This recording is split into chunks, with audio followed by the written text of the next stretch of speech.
नमस्कार साथियों, आज एक बहुत ही महत्वपूर्ण टॉपिक को लेकर मैं आप लोगों के सामने फिर से उपस्थित हूँ। आज का हमारा टॉपिक उत्तराखंड के अंदर मेडिकल कॉलेज की जो लगभग 1400 पद है, उस पर आखिर विज्ञप्ति कब शुरू होगी, कब विज्ञप्ति शुरू होगी, कब इसमें डॉक्यूमेंट वेरिफिकेशन का काम पूरा होगा, कब इसमें ज्वाइनिंग मिलेगी, ये बहुत बड़ा सवाल है। साथियों, 12 दिसंबर 2020 को स्वास्थ्य विभाग के लगभग 1564 पदों पर और मेडिकल कॉलेज के लगभग 1400 पदों पर एक साथ विज्ञप्ति जारी हुई थी। जिस विज्ञप्ति को सरकार पूरा नहीं करा पाई कुछ कारणों से, जिसमें भर्ती का माध्यम उस समय आप सभी लोग जानते हैं परीक्षा था, और कोरोना काल भी था, और कहीं ना कहीं परीक्षाओं में कितनी धांधली हो रही है आप सभी लोग जानते हैं, जिसका कि उत्तराखंड के काफ़ी बेरोजगार नर्सेज ने विरोध किया। उस समय लगातार 3 बार भर्ती परीक्षा कैंसिल हुई। उसके बाद उत्तराखंड के सभी बेरोजगार नर्सेज ने एक साथ मिलकर डिसीजन लिया कि आगे क्या किया जाए, और डिसीजन में ये फैसला हुआ कि वर्षवार नियुक्ति की मांग की जाए, जिसका हम सभी ने मिलजुल कर समर्थन किया। और साथियों, एक लंबी लड़ाई के बाद वर्षवार नियुक्ति का फैसला कैबिनेट में पास हुआ। जब पास हुआ, हाईकोर्ट से भी हमें जब मंजूरी मिली, तो साथियों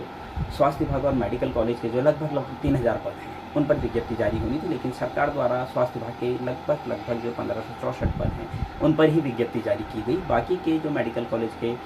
नर्सेज के 1400 पद थे उन पर विज्ञप्ति जारी नहीं हुई। ये कहीं ना कहीं क्या हुआ, उत्तराखंड के बेरोजगार नर्सेज को क्या हुआ, कहीं ना कहीं एक बहुत बड़ा झटका लगा कि स्वास्थ्य विभाग के 1564 पदों पर तो सरकार द्वारा विज्ञप्ति जारी कर दी गई, लेकिन मेडिकल कॉलेज के जो लगभग 1400 पद थे उन पर कहीं ना कहीं रोक लगा दी गई, और इस पर कई टाइम तक कोई बात नहीं हुई। बड़ी मुश्किल से अभी शासनादेश जारी भी नहीं हुआ है, कैबिनेट में शासनादेश पास हुआ है। तो साथियों, अब सवाल ये है, जब स्वास्थ्य विभाग के 1564 पदों पर विज्ञप्ति आ गई, उस पर डॉक्यूमेंट वेरिफिकेशन हो गया, उसमें चयन प्रक्रिया पूरी हो गई, अब सिर्फ और सिर्फ ज्वाइनिंग मिलनी है, तो इस स्थिति में क्या मेडिकल कॉलेज के जो लगभग 1400 पद हैं उन पर भर्ती प्रक्रिया शुरू होगी भी या नहीं, और भर्ती प्रक्रिया शुरू होगी तो कब शुरू होगी, कब इसमें डॉक्यूमेंट वेरिफिकेशन का काम होगा, कब इसमें लोगों का सिलेक्शन होगा, कब इसमें लोगों को नियुक्ति मिलेगी। तो ये बहुत बड़ा सवाल है साथियों। 13 जनवरी से एलिंग वेलफेयर नर्सेज फाउंडेशन के बैनर तले एक बहुत ज़बरदस्त तरीके से पूरे उत्तराखंड में ज्ञापनों का सिलसिला शुरू हो गया है, और उत्तराखंड में जितने भी मेरे बेरोजगार नर्सिंग साथी हैं, मुझे बहुत खुशी है, उनके अंदर एक बहुत ही ज़बरदस्त तरीके से एक जोश है इस भर्ती को पूरा करवाने के लिए। मेडिकल कॉलेज के जो लगभग 1400 पद हैं उन पर जल्द से जल्द विज्ञप्ति जारी करवाने के लिए उत्तराखंड के जितने भी बेरोजगार नर्सेज हैं सब एक होकर आगे आए हैं। चाहे उत्तरकाशी में हमारे जगमोहन भाई हो, अवस्थी भाई हो, चाहे हरिद्वार में सालू मैम हो, पूजा मैम हो, चाहे दोरहाट में योगेश भाई हो, चाहे उधम सिंह नगर में दानिश भाई हो, चाहे हल्द्वानी में मुकेश भाई, गिरीश कांडपाल जी या फिर बबीता सिस्टर हो, चाहे अल्मोड़ा में गौरव भाई और उनकी पूरी टीम हो, जितनी भी जगह, चाहे देहरादून में शिवानी, शीरा मैम, बाकी लोग हैं, पूजा, आशीष और हमारे हर्ष भाई, ये सभी लोग जिस तरह से लगातार पूरी ईमानदारी से काम कर रहे हैं मेडिकल कॉलेज के लगभग 1400 पदों पर काम करवाने के लिए। साथियों, मैं एक चीज़ आप लोगों को बताना चाहता हूँ, इन लोगों को देखकर एक चीज़ तो समझ में आती है कि कोई भी काम बहुत मुश्किल नहीं है, कोई भी काम आसानी से किया जा सकता है, बस ईमानदारी से काम करने की एक चाह होनी चाहिए। बाकी कुछ भी ऐसा नहीं है कि जो असंभव हो। मैं आपको इस चीज़ का यकीन दिलाता हूँ, अगर इसी तरीके से पूरे प्रदेश में जितने भी हमारे विधायक हैं, जितने भी हमारे प्रतिनिधित्व करता है, चाहे वो डीएम हैं, एसडीएम है, सिटी मजिस्ट्रेट है, चाहे हमारे नगर पालिका अध्यक्ष हैं, चाहे मेयर हैं, चाहे हमारे पार्षद ही क्यों ना हो, चाहे ग्राम प्रधान ही क्यों ना हो, अगर हम सिलसिलेवार सबको ज्ञापन दें, ये बहुत ज़रूरी है। पूरे प्रदेश में एक माहौल बनाना बहुत ज़रूरी है, एक ऐसा माहौल जिससे उत्तराखंड के अंदर मेडिकल कॉलेज में नर्सेज के जो लगभग 1400 पद रिक्त पड़े हैं उन पर जल्द से जल्द विज्ञप्ति जारी हो सके। इसके लिए हमें माहौल बनाना पड़ेगा। अगर आप लोग ये समझ रहे हैं कि सिर्फ एक आदमी के करने से हो जाएगा, तो ऐसा नहीं है।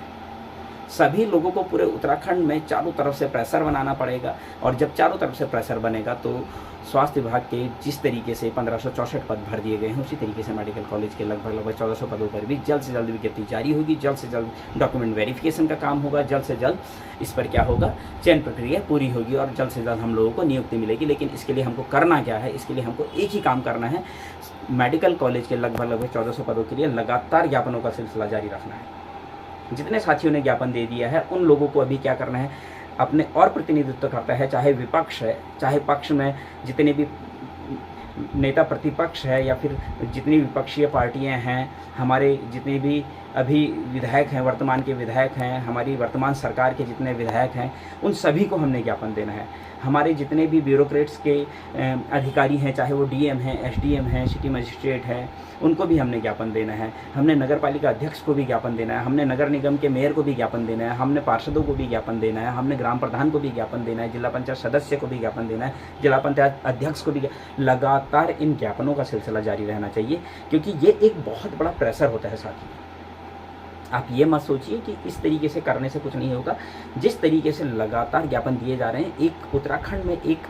ऐसा माहौल गरमा गया है मेडिकल कॉलेज के लगभग 1400 पदों पर कि बहुत जल्द, मैं आप लोगों को बता रहा हूँ, बहुत जल्द विज्ञप्ति जारी होगी और सारे जो पॉजिटिव रिस्पॉन्स है वो हमें मिलने लगे हैं। जिस तरीके से आज हरिद्वार में ज्ञापन दिया गया, जिस तरीके से आज जसपुर में ज्ञापन दिया गया, जिस तरीके से आज सचिवालय के अंदर जाकर हमारे साथियों ने पूरी वार्ता की, वहाँ के अधिकारियों से, सचिव लोगों से मिले, जिस तरीके से उमेश कुमार जी द्वारा आज हमें रिस्पॉन्स किया गया कि बहुत जल्द जो है इसके लिए हम सदन में विशेष सत्र में इस मामले को रखेंगे और बहुत जल्द इस विज्ञप्ति को निकलवाने के लिए हम हर एक पुरजोर कोशिश करेंगे। तो साथियों, एक चीज़ मैं आप लोगों को बता देना चाहता हूँ, कोशिश हमारी है। जब तक हम कोशिश नहीं करेंगे तब तक विज्ञप्ति रिलीज़ नहीं होगी। तो साथियों, एक चीज़ समझ लीजिए, विज्ञप्ति तभी रिलीज़ होगी जब तक कि हम कोशिश नहीं करेंगे। कोशिश करते रहना है और कोशिश तब तक करनी है जब तक कि मेडिकल कॉलेज के लगभग 1400 पदों पर विज्ञप्ति जारी नहीं हो जाती। उम्मीद करता हूँ साथियों, आप मेरी बातों को समझ रहे होंगे, मेरी बातों को अच्छे तरीके से आप समझिए। और एक चीज़ मैं आप लोगों को बताना चाहता हूँ कि हमें इस विज्ञप्ति को, जब तक ये विज्ञप्ति निकल नहीं जाती है तब तक बैठना नहीं है, तब तक लगातार प्रयास करना है, जब तक कि विज्ञप्ति जारी नहीं होती। और उसके बाद भी हमारा काम है कि विज्ञप्ति जारी होती है तो जल्द से जल्द इस पर डॉक्यूमेंट वेरिफिकेशन का काम हो, जल्द से जल्द इस पर जो है चयनित अभ्यर्थियों की लिस्ट जारी हो, जल्द से जल्द इस पर नियुक्ति मिले। तो साथियों, उम्मीद करता हूँ कल से आप सभी लोग पूरे जोश के साथ फिर से ज्ञापनों का सिलसिला शुरू करेंगे और लगातार तब तक शुरू रखेंगे जब तक कि हमें मेडिकल कॉलेज के लगभग 1400 पदों पर विज्ञप्ति जारी नहीं हो जाती है। धन्यवाद।